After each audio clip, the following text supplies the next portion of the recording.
I can't wait to play this game. I'm joined by Dan Drehobel. You're one of the pro skaters in Skate 3, is that correct? Yep. And this is your first year in the game, right? Yep. So you've just been kind of working the skate tours, you've been in competitions.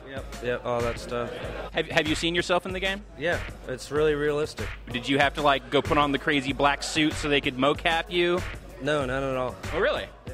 So you're just making up your tricks? Sorta, yeah. Anything in particular about the way you, will pop an ollie or do a kick flip that would be a little telltale for people? No. All right, Dan. Hey, what's up? It's Jeff. We're here taking a look at Skate 3, and now I'm joined by a very special guest, Del the Funky Homo Sapien. How you doing, sir? I'm doing fine, man. Yeah. Nice. So you're providing, they described it as an interactive score for the game. What does that entail? Basically, if you played a lot of these new games, the music changes as you're doing things. I had to do different sections, like an A section, a B section, C section, a D section, and a ×3 section for where the super duper you've been playing so good that it just pow. How different is that from, the actual process of making a song? Is it take a lot more where you got to okay, this song has to be good enough to last for longer than 3.5 minutes, longer than 5 minutes. It's got to be 20 minutes, people are feeling it. You need dynamics, basically. Quiet parts, louder parts, a gradual movement from one part to another. So, it's more like you got to know composition, basically. You can't just throw a loop together and expect them to want that. We went back and forth quite a few times before they was like, okay, that's what we need. Gave them a lot of music, you know what I'm saying? I worked on them probably 8 or 9 pieces. So finally we consolidated on something that's like, okay, we could work with this. You done any skating on your own? In real life, can you get on a board and do anything? I just end up breaking my legs every time I stand on it. It's like spraying ankles. It's a horrible scene. Busting out my teeth. It's a mess. Yeah, I'll probably be the same way, man. Nah, I leave that to the pros. I respect the skaters for what they do. They're raw out there now. They got some raw moves. Incredible. Wasn't like when I grew up. They do something space age now. But I support it. It's like underground culture, just like a lot of different things, So of course I respect that, man. Now you have a long history with video games. Have you stayed current with what's going on now, or you consider yourself more into the classics, ColecoVision and whatnot? I used to be a fiend. I used to play games for hours. Can't really do it now. I got a 360 at the house. My kid at the house broke it though, so. Those things break on their own, man. Don't. Oh yeah. No. I know that part.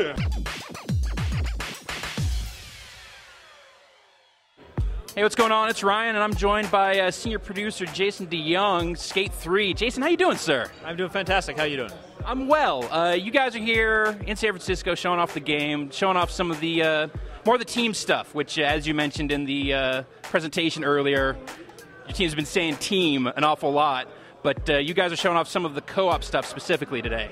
Yeah, it was really important for us to kind of deliver that message that teams sort of has an air of competition about it. Obviously, the word has competition associated with it, and that is obviously part of the game, but that's not all the game's about. So the concept of being on a team and playing through the game cooperatively with friends of yours and being a team together, that's kind of what we want to sell today. The skate crew, that's integral to kind of just the whole skate culture, right? Absolutely, and that's kind of what we discovered. Back in 2007 when the first Skate came out, the goal was to create the most authentic skateboarding game possible. And we achieved that in that not only was it authentic in terms of look and feel, the behavior of our fans actually emulated what real skaters are doing, getting together, playing online, free skating, sessioning spots, creating amazing videos. So we wanted to make sure we kind of embrace that and called that out, because for us that's the cornerstone of why we're still here, is that community that gets out there and plays the game for us. So for Skate 3 being about teams, it's all those things. It's competitive, obviously, but more importantly, it is about just this concept of being able to play through the career cooperatively as friends and succeed with that.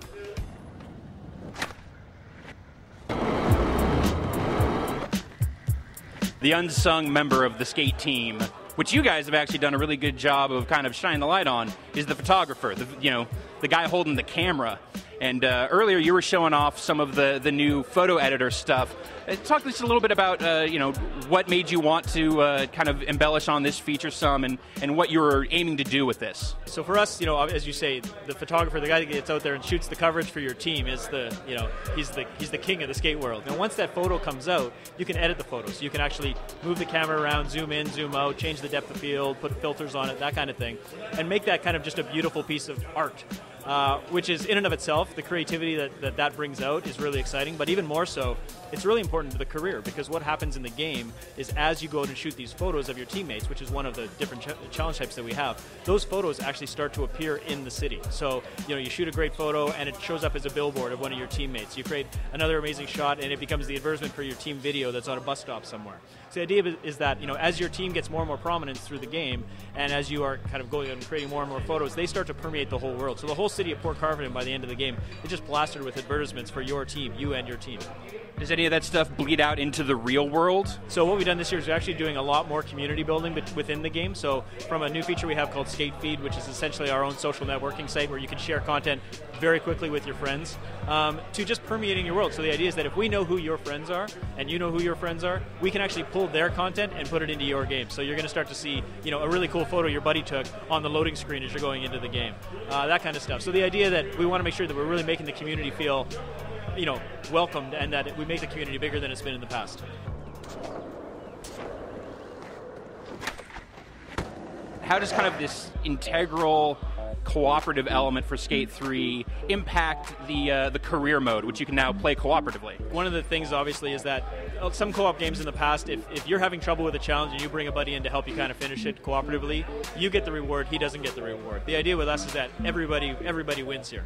So the economy of our game is about board sales. You're going out, you're forming your own company, you're trying to sell as many boards as you can. So when you play a challenge cooperatively, you both get the rewards for doing it. In fact, you even get a bonus for doing it cooperatively. So we want to encourage people to play online, either competitively or cooperatively, as much as possible, because that really is what our game's about. It's about that social feeling. You're basically, out there running undisputed best skating game out there. How does that feel? It's a really rewarding feeling to see where we've taken the franchise, and this to me feels like the pinnacle. The goal was not for us to create a sequel to another sequel to a great skateboarding game. It was to create now the best skateboarding game that's ever been made, which is lofty goals, but that's what we set out to do, and I think we're achieving it. Excellent, Jason. Well, thank you so much for your time, sir. My pleasure. That was it.